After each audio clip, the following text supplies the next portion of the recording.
As there's a growing number of imported COVID-19 cases, South Korea is ramping up efforts to contain the virus. Meanwhile, another group infection has been reported in Daegu. Kyung-eun provides us with the updates. South Korea will enhance quarantine measures on people entering the country as imported COVID-19 cases are on the rise. Lately, the number of imported cases has increased. Strict quarantine measures at airports and entrants going into self-quarantine are critical. Of the 91 new cases reported since Thursday, 19 or about 20% were imported.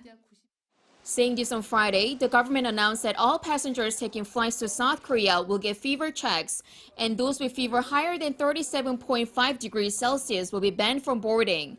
The measure will go into effect as soon as next Monday.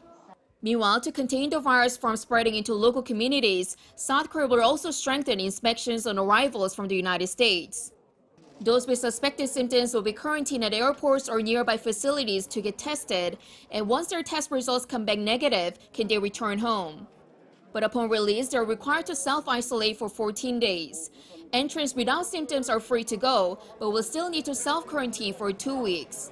This also applies to foreigners with no symptoms if they are staying in the country on a long-term basis. But short-term travelers will be actively monitored, such as receiving regular phone calls from the government.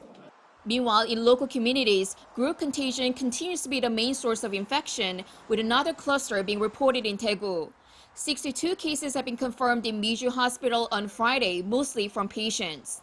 Miju Hospital is located at the same building with a nursing hospital that had previously reported a cluster of cases.